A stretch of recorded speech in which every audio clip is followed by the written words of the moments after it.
Ramanujan for G is now available on the Google Play Store. Try it out for free.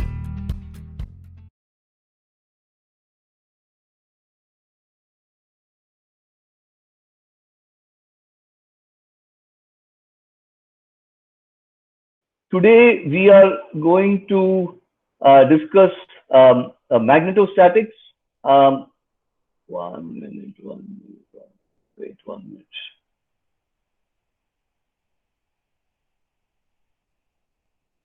So today we are going to discuss magnetostatics, and magnetostatics is not a straightforward subject, but it is the first part of magnetostatics is a segue into the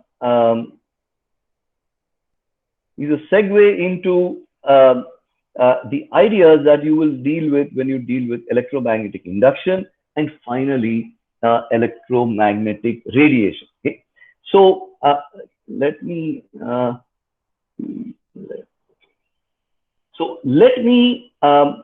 share my screen. 1 minute. So just wait. So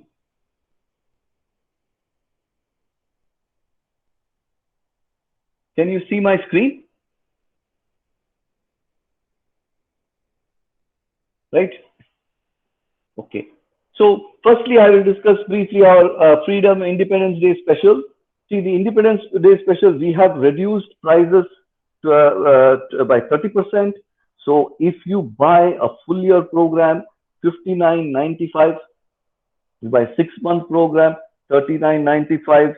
And if you want right now, so but this offer will expire in another 2 to 3 days.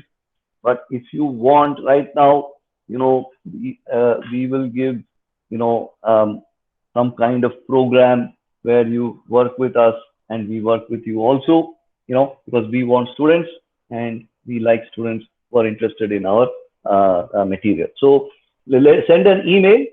My email is Srini, SRINI @JnanaMarga.in, and otherwise you send a mail to Sunny @JnanaMarga.in or developer@JnanaMarga.in, JnanaMarga.in. So I am SRINI @JnanaMarga.in. Send us a mail and we will make it work. Okay, we want students and we want students to succeed.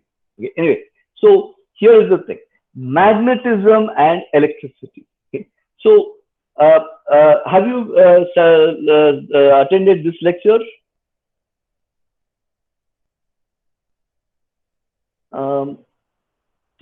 So anyway, let me continue. Okay, so magnetism and electricity. The important ideas in magnetism was started when basically how it works is there is this idea of a charge, right? If there's a charge in an electric field, you know what happens, right? The charge is attracted, right? It experiences the force E times Q.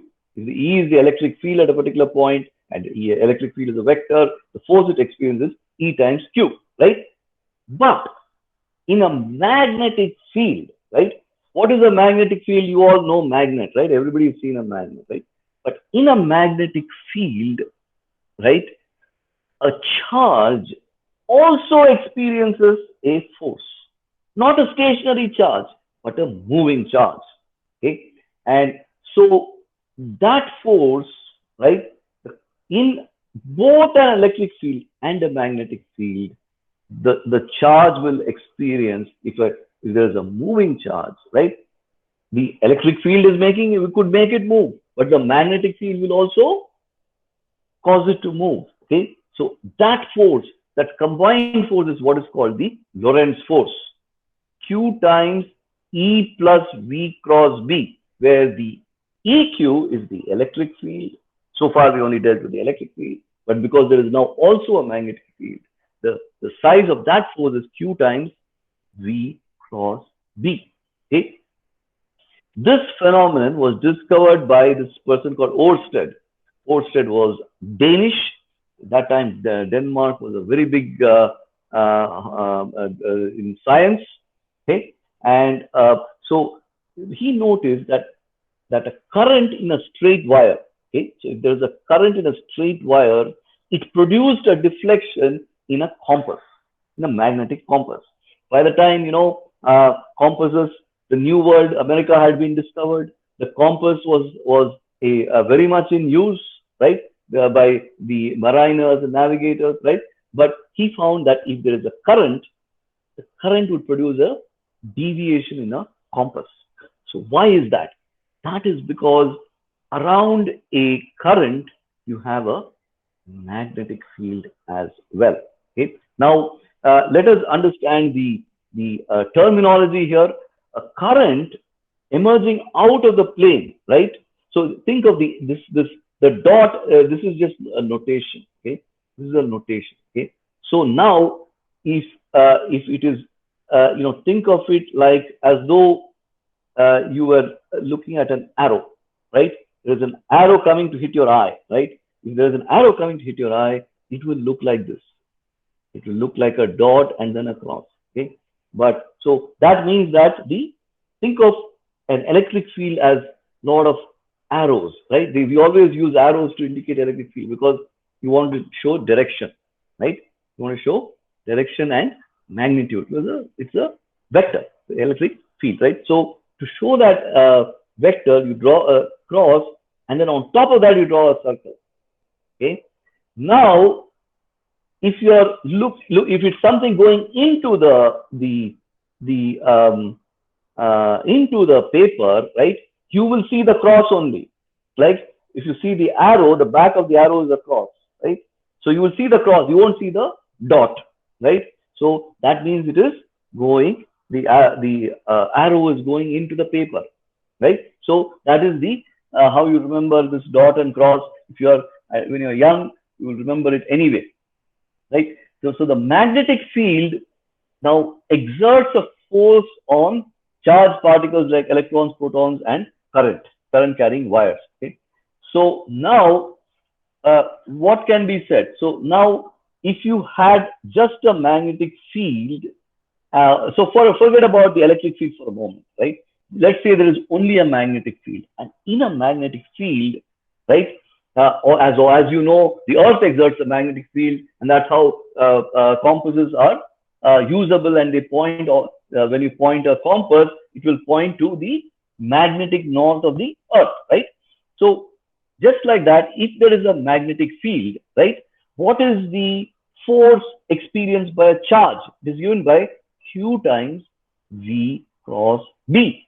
Okay, so in this case, right, there is this plane, and in this plane, that is B, this is V. Okay, so now V cross B is what? V to B. Okay, and then the force is upward from the plane of V and B. Okay, so Q times V cross B will give you the force. Okay, so now what about this case, right? In this case, V is this way and B is perpendicular to it that way. So V cross B, and therefore the force is like that. But notice that this is for a positive charge. For a negative charge, it is the other way.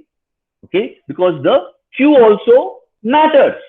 Okay, so Q times V cross B, remember that. So if there is an angle of theta between V and B, so it is V times B times sine theta times Q, right? So and then perpendicular to the plane of V and B. Okay, so that's how magnetic fields on a moving charge with a velocity V work.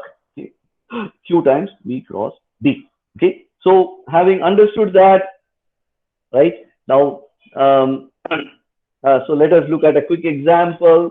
There is this charge moving with a velocity V, 10 meters per second in a field. Okay, so now let me quickly discuss some insect. Let me quickly discuss the the measure of B, right? B, what is B, right? B is the magnetic field, and it is measured in a unit called Tesla, after Nikolai Tesla, right?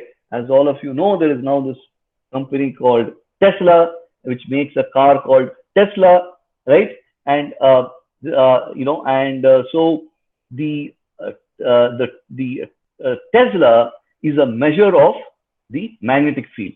Now, it is a very strong force. Magnetic forces are very strong, right? That's why they are like, there is this train called the like magnetic maglev, right? Maglev, magnetic levitation. So they float a whole train and they make it move on a pair of superconductors, right? A whole train is, right? So that is because it is a very powerful, it can potentially be a very powerful force. Okay. So the smaller unit, so the Tesla is a very large unit, right? 1 Tesla is a lot. Okay. Now the smaller unit is called a Gauss, which is 10 to the power of minus 4 Tesla. The Earth's magnetic field is 3.6 to the power of minus 5 Tesla, or you can say 0.036 Gauss. Okay. So now when we look at this problem, right? The charge is 1.6 is 1 microcoulomb, right? You all know that the charge of an electron 1.6 10 to the power minus 19. So this is much more than that.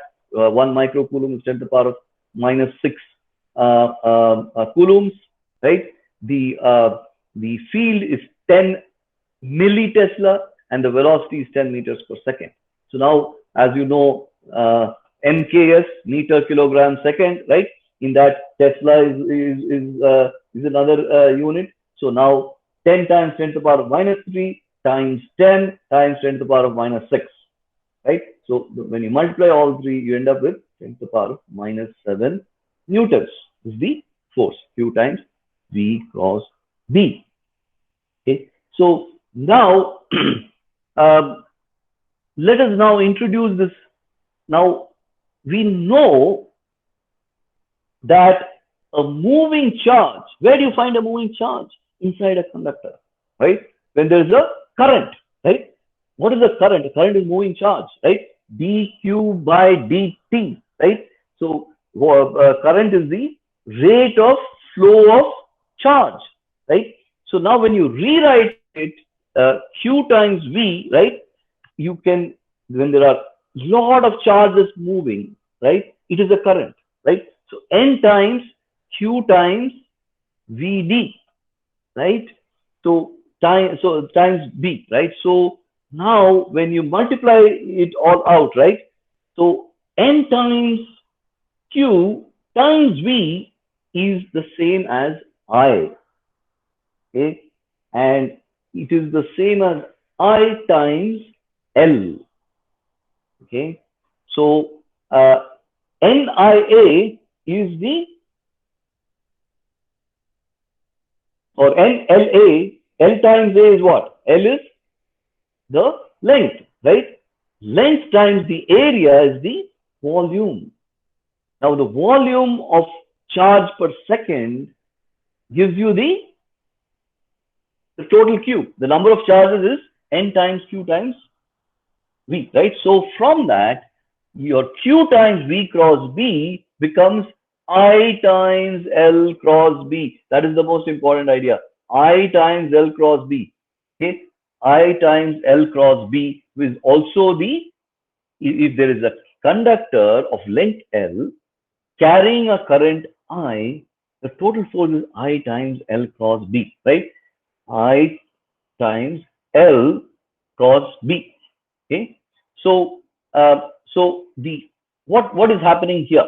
Okay, so now there is a conductor which is a wire in a magnetic field. Okay, so now if there is a wire in a magnetic field, what happens to it? It experiences a force. Okay, so now this is an important idea. Okay, so this derives from Lorentz force.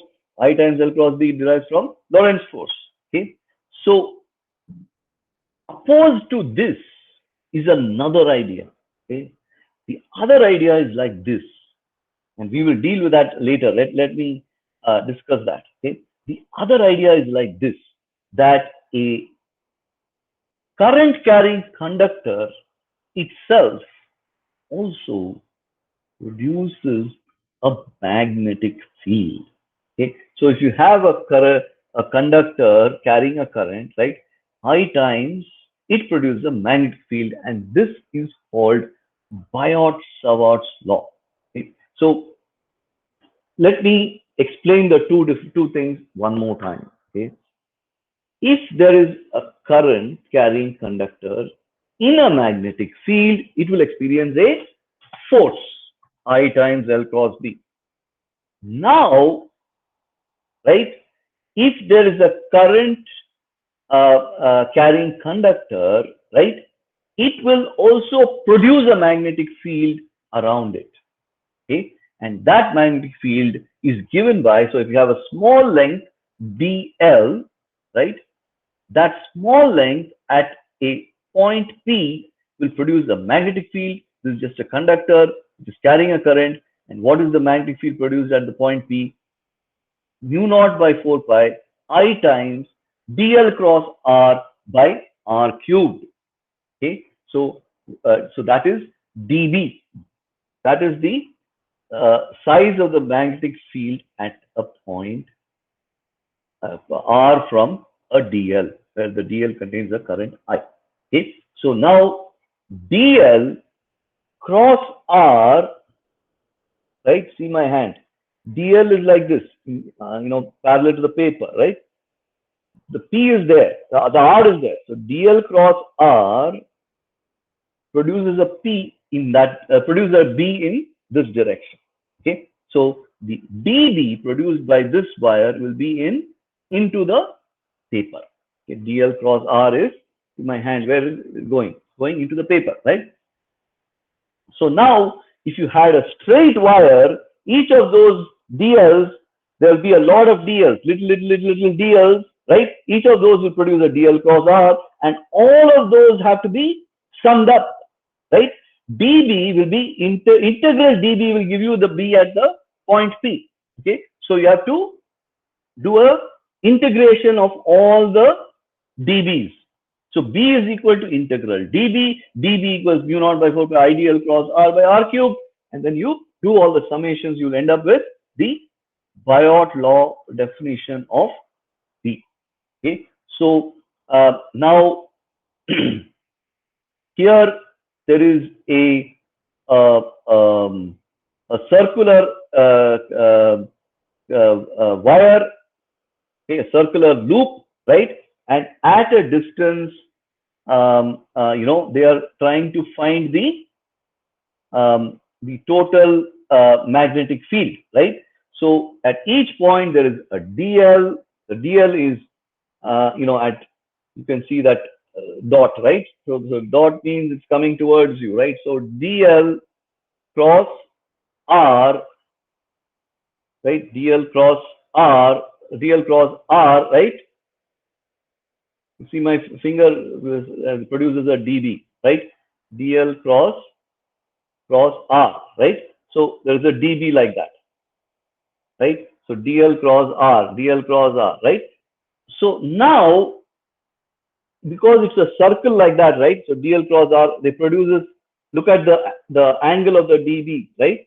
So those dBs, right, there will be one set of components which are in the x and the y direction, which will all cancel out.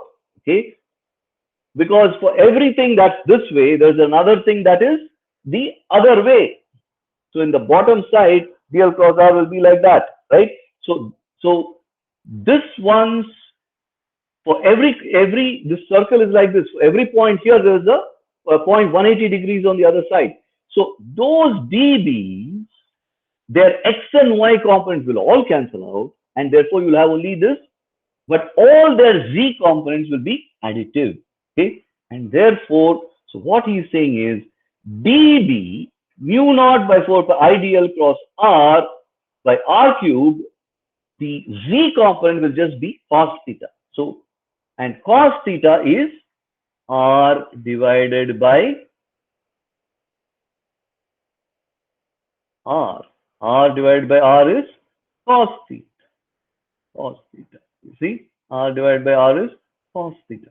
Okay, so then, so you end up with dBz equals mu naught by 4 pi ideal cross r by r square, right? Now, let me explain dl cross r by r square, right? You can also write it as ideal cross r hat by r square. It is actually ideal cross r by r cubed, but then from the r cubed, you take out one r and cancel it with the denominator. Therefore, you can write it as idl cross r hat divided by r square. See, therefore, you can therefore add the cos theta, and cos theta is r divided by r. So when you do that summation, right, you end up with the dl, right? So dl, if you do one full loop, what does it produce? dl 2 pi r, capital R, right? Integral dl will give you 2 pi r, where this is where r is this big R, right? So 2 pi r, right? So now, so because it is at a distance z, right? This r, which is a constant, will be r square plus z square. Okay, therefore that's how he ends up with this. Okay, so you end up with the 2 pi r, then you have mu naught by 4 pi, right? This formula, right? Where does this r come from? This r comes from the cos theta. Where does, and then it introduces an extra r in the denominator, right? So this one produces, when you integrate, it produces 2 pi r, right? Therefore, you have this formula. Okay. Now, if you have a small circular loop and you go very far, right, then your z will be very, very large compared to r. Therefore, z square will also be very, very large compared to r. Therefore, you can just say, you can drop this r square. So it will just be r square by z square, right? So that's what he is trying to say. Now, if you look at it, right, where will it be maximum? When you're closest to the loop. When you're closest to the loop, at the center of the loop, right, it will be maximum, right? Because if you put z equals 0, right, at the center of the loop, z will be 0, then you just have mu naught I by 2r. You see, the b at the center of the loop is just mu naught I by 2r. So now if you have a lot of loops, right? I don't know if you have opened a motor, you will find a lot of loops. Okay. Now, lot of loops, they at the center of the motor, they will experience a if you have a well-wound coil, you have Ni, right? That's where you end up with Ni. So a lot of loops wound down, and it will produce a large magnetic field. And in that magnetic field, if you pass a current, it will experience a force. Then what happens? Your fan will spin, right? You can use so now there is of course a lot more to it, you know, to an AC motor, because we get AC power in our homes thanks to Mr. Tesla, right? So so mu naught Ni by 2r, okay, is the d. Okay, so what is the radius of the path of an electron, right? Moving at a speed v, and a magnetic field perpendicular to it, v cross b. So if it's perpendicular, v and b are perpendicular. Sine is 90 degrees, so sine 90 is 1, right? So you just have to multiply the 3, right? So q times v cross b is the force, right? So what is the radius of an electron, right? So the radius, so let me explain what's going on here, right? So the electron is going to go, the magnetic field is perpendicular, so the electron is experiencing a force which is perpendicular to the velocity. Q times v cross b is perpendicular to the velocity. So what it will do is it will follow uniform circular motion. Okay, so what you will then have is q times v cross b will equal mv square by r. Okay, so mv square by r equals q times v cross b, right? qvb equals mv square by r. Therefore, 1 r therefore, one V will cancel, right? So mv by r will equal qb, right? So from that you can find r. So the electron will go in a circular path because because of the b, because the b is perpendicular to the v. Okay, so if the b is perpendicular to v, the force will also be perpendicular to both of them, right? Q times v cross b, right? So so because the force is perpendicular to the velocity, you end up with uniform circular motion. Okay, and and it's a fixed force, so you end up with uniform circular motion. Now, what happens in a when there is also an electric field? Sometimes what will happen is the electric field, the magnetic field will make it rotate, and the electric field will make it move in this direction. So then the electron will go like that, in a spiral motion. Okay, so that also will happen, and you should also remember that. But you must understand that. Okay? Now, all magnets, then there is a law called Maxwell's second equation. We will come to that later. Okay, which states that magnets, you cannot have a unipolar magnet. All magnets have two poles. Non unipolar magnets are not possible. Okay? It will always have a north pole and a south pole. If you cut it into two, there will still be a north pole and a south pole. Cut it again into two, again a north pole and a south pole to each of the two bits, right? So magnets are like that. Okay? So what that means is, we already looked at the electric dipole Q times D, right? Or Q times 2A. You remember, right? Distance between the two charges, Q times 2A, right? From P, right? When we called it P. Now, a magnetic dipole is called little m, okay? And it is I times A, okay? So now mu naught Ni by 2R you already saw, right? So now here, the B due to magnetic dipole is mu naught M by 2 pi z square, z cube, okay, to mu naught M by 2 pi z cube, okay. So now magnetic field, okay. So when you have to find the magnetic field due to a long conductor, you have to use this law called Biot-Savart's law, right? So Biot-Savart's law is, we already discussed that just now, right? Biot-Savart's law, right here, maximum value of the field, right? If you remember Biot-Savart's law, mu naught by 4 pi, right? So now, instead of a circular loop, we have a straight, infinitely long current carrying conductor. Okay, so now the dB, right, will be mu naught by 4 pi IDL cross R by R cubed. Okay, so when you do that, mu naught by 4 pi IDL cross R by R cubed, you end up with with having to do that integration again. Okay, always Biot-Savart's law, because it gives you a dB, you have to integrate to find the B. Okay, so mu naught by 4 pi. So now if there is a dl at this point, right? Now the dl is at this point, right? Therefore, he is now calculating the r vector. The r vector is xi minus yj. Okay, so at this point, the r vector is xi minus yj. dl is dy times j, or dl times j, right? So you take the cross product, right?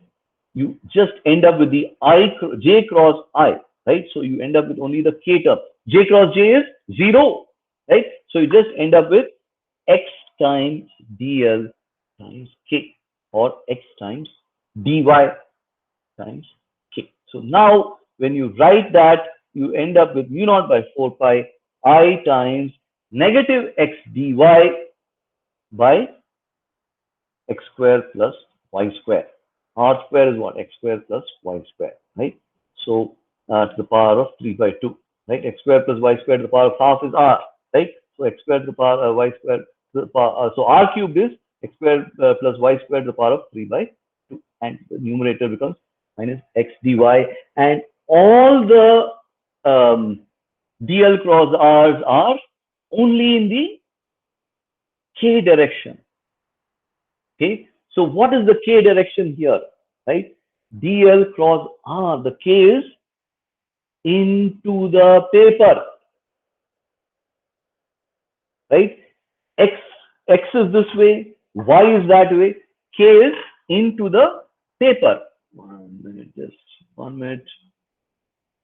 Okay, yeah. So k is into the paper, right? So so now when you do complete the integration, right? How do you complete this integration? You write y equals x tan phi. Okay, right? Y, this and this, right? At each point you have an angle, right? And therefore that angle will go from 0 to 90 this way, and 0 to 90 that way, right? So now y is equal to x tan phi, and phi will go from 0 to 90. We already discussed. dy is tan x is secant square phi, right? You take the y is equal to x tan phi, dy is x secant square phi d phi, and secant square is 1 plus tan square phi, right? So you write that x square plus y square, denominator will become 1 plus tan square phi. 1 plus tan square phi is also secant square phi. You see? So dy has a secant square phi. Denominator also has a 1 plus secant square phi. Secant square phi, secant square phi is going to cancel beautifully, right? Or actually there's a cube, unfortunately there is a cube, so secant square and secant cubed in the denominator, right? Because this is, sorry, before I went off, this is because this is a 3 by 2, right? So denominator is going to have a secant cubed phi, so the secant square, and from the cube, two of the secant squares will go, and you will just, we end up with 1 by secant phi. What is 1 by secant phi? Cos phi, right? And therefore, if you had an infinitely long conductor, you will, the sine phi will go from minus 90 degrees to plus 90 degrees. Okay, therefore you will end up with a formula. If you had a limited size conductor, it will go from this point to that point. Therefore you will end up with whatever the sine phi 1 minus sine phi 2, because the integral of cos phi is sine phi, right? Therefore that's what he's writing there, sine phi 1 minus sine phi 2. If it is infinitely long, therefore and mu naught I by 2 pi r. Okay, so due to an infinitely long conductor, the B will be mu naught I by 2 pi r, and notice the direction of the B. We already discussed the direction of the K, right? It is into the paper. So like that, at every point it will be in these circles around, and these circles at a radius r will be like that. Okay, so the B around the current carrying conductor will be like this, mu naught I by 2 pi r. Okay, now another way to calculate this is using this Ampere's law. Ampere's law states that if you do a line integral, b dot dl equals mu naught I, and if you do one line integral around that, it will become 2 pi r. So therefore you again end up with the same mu naught I by 2 pi r. Okay, Ampere's law is another way to solve these problems. You don't have to do this complicated integral that we did, right? You just have to use Ampere's law. So you do a closed integral over a loop, right? And so if you are able to pick a clever loop, mu naught I by 2 pi r, you therefore end up with the same answer. Okay, so Ampere's law also produces whatever Biot-Savart's law teaches you. So when we look at all the things that we learned, we looked at in magnetostatics, we started with the Lorentz force, then we went on to Biot law, and we explained that the two are different, right? One is the case where in the context of a magnetic force, it experiences a a Q times V cross B, it experiences a force. The context of a magnetic field, you experience a force. There's a motion produced on a moving charge, right? With a velocity V, there is a force on that moving charge. Then we then added it to the electric field. If there's both an electric field and magnetic field, we introduce the Lorentz force. Then we introduce the idea of we said there's an allied result, which is the force I times L cross B is the force experienced by a conductor, which is nothing but moving charges, right? Q, just like Q times B cross B, we said it is the same as I times L cross B. And then we introduced Biot-Savart's law, and then we introduced Ampere's law, which is another form of Biot-Savart's law. He said that if you do the integration around a closed loop, then you end up with B dot dl equals mu naught I. Okay? Therefore, we ended up with the same result as what we got from Biot-Savart's law, right? Okay. Now, if you had the force between two wires carrying current, okay? Now, let me little bit, take a step away to kind of explain what is next going to happen in this Ramayana. Okay, magnetostatics is a little bit of a Ramayana. You must sometimes know Lord Ram is going to go to Lanka. I think you already know, right? Some parts of the story you can guess, right? Even as the person is teaching it, right? So now there is a lot of things that happen, right? See, the common things that we have in daily life, right? Like the fan, right, is a motor. Then there is also this other idea called electromagnetic induction. Okay, now that is the next idea in the context of there is electromagnetostatics, and then there is electromagnetic induction, which is derived from Faraday's and Lenz's law. Okay, now that is a different side to this whole problem. Okay, now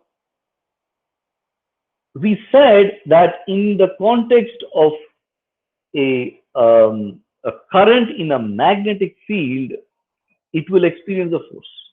Now, if you have a time varying magnetic field, okay, it will then induce a current. Okay, it is the converse of it.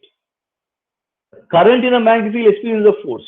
If you introduce a time varying magnetic field by applying some forces, by doing physical movement, right, it will then induce a current.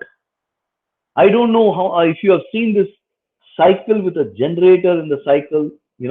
When I was young, it was a very popular thing.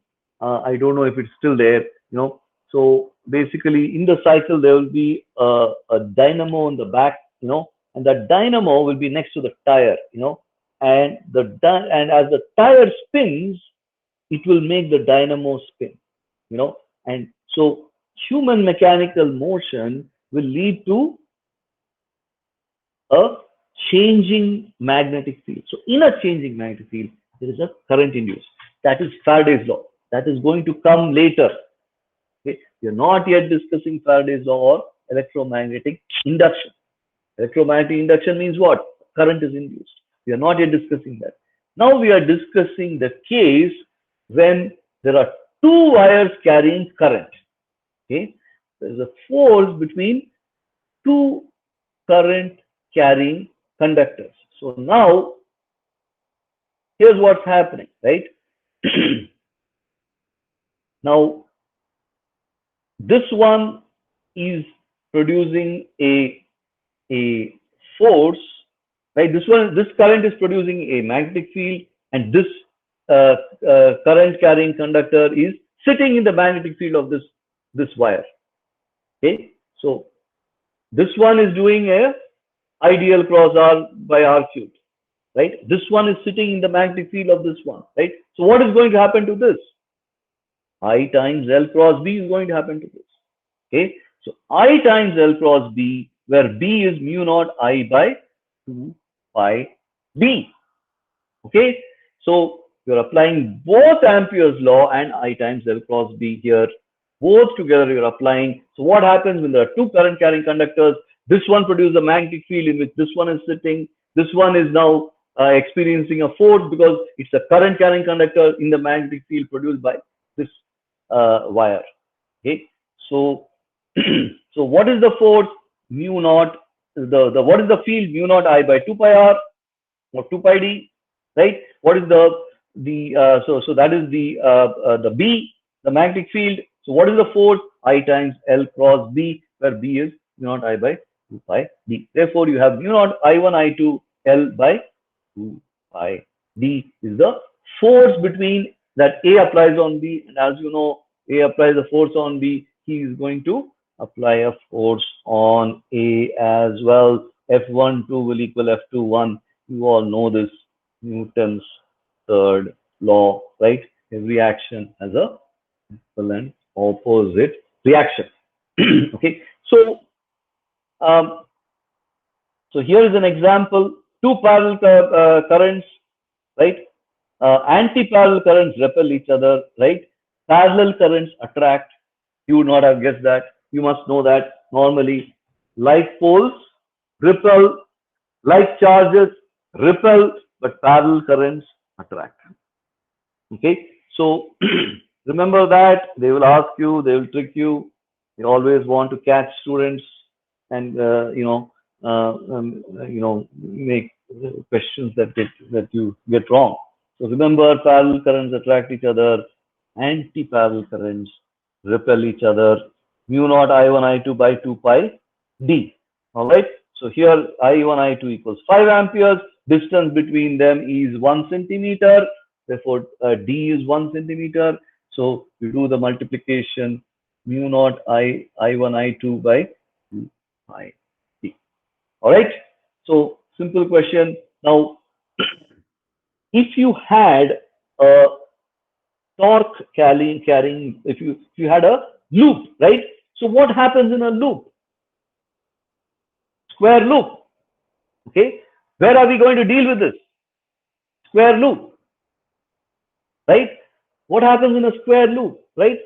Square loop, there is one current going this way, another current going this way. So now this one is going to have a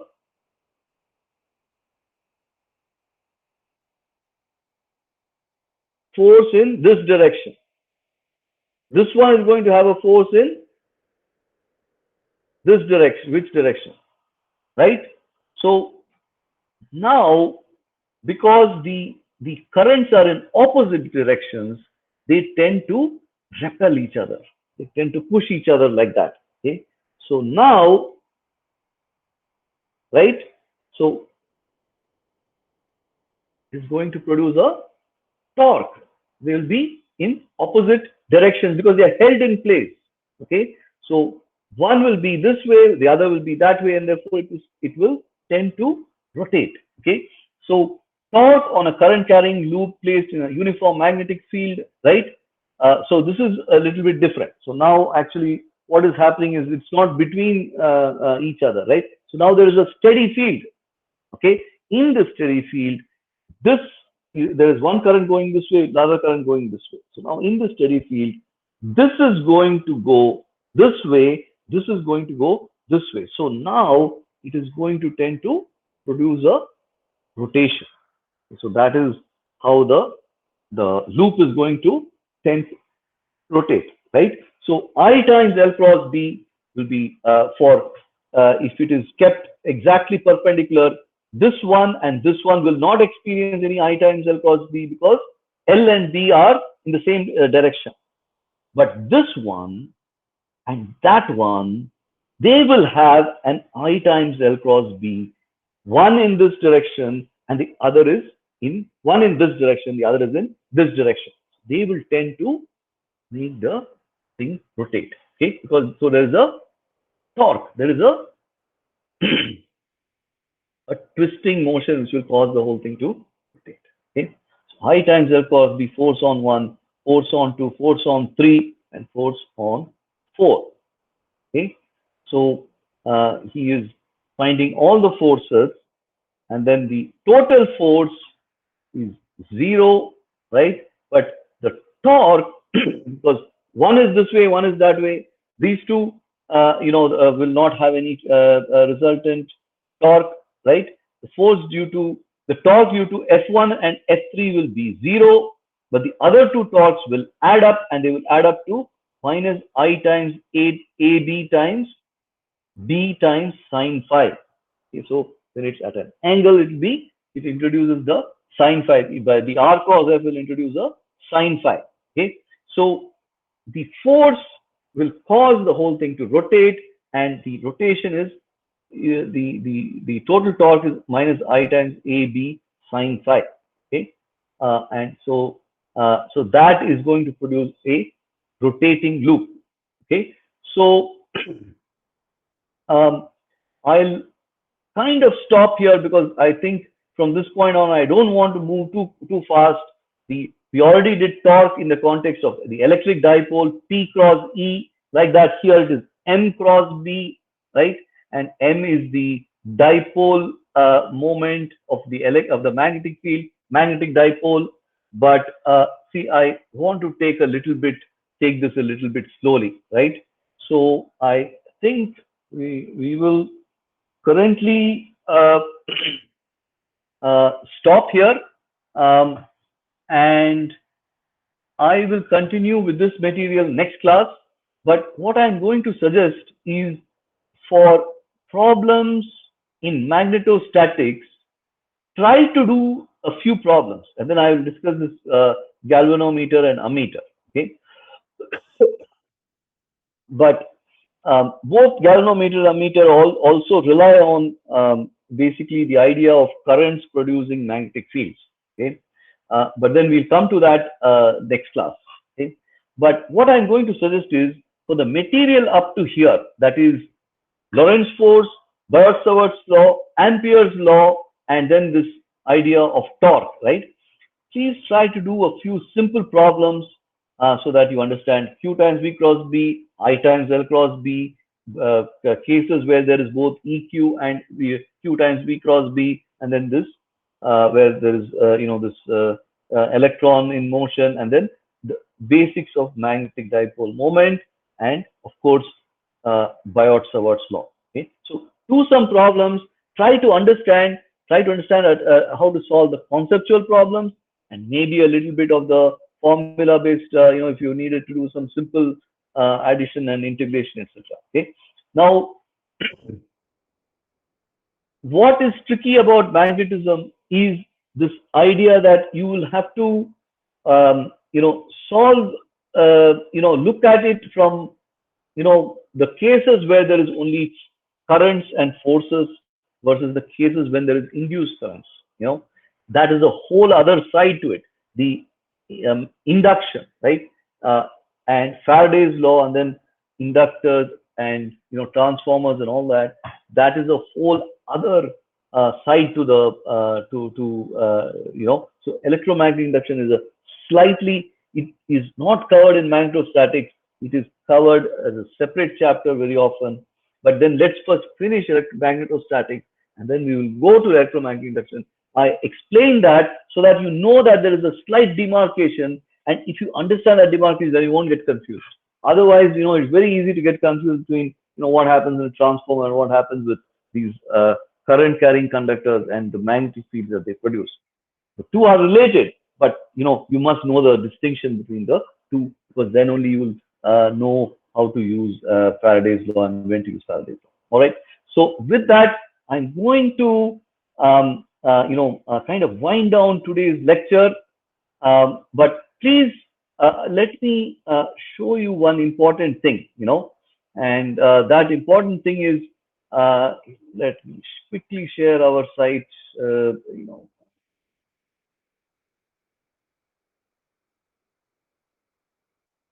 Okay, so and that is that right now our Ramanujan, Sushruta, if you miss this later on, you should not come back and ask me. But right now we have a sale.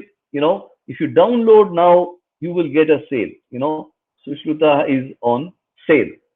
So Sushruta is full year program, 59.95.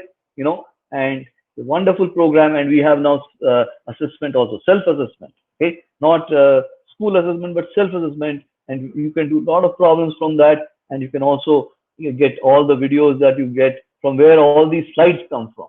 Okay, all these slides that I show, they all come from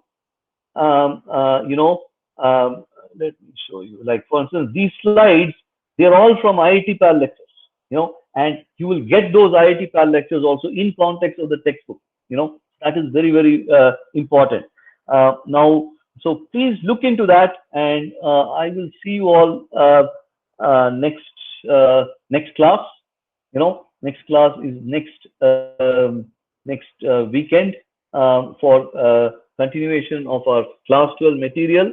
But if you have any doubts about this material, because this material is a little bit tricky, please feel free to contact me. I'm Srini, SRINI at JnanaMarga.in, right? IIN.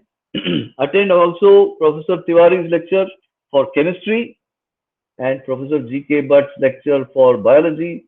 You have fantastic teachers, both PhDs, wonderful teachers. Please attend all these lectures. They will really help you as you prepare for all these exams. These exams are you can do well, you can succeed, and I would like to see all of you succeed and do very well, and then tell us, we did very well. I got good marks.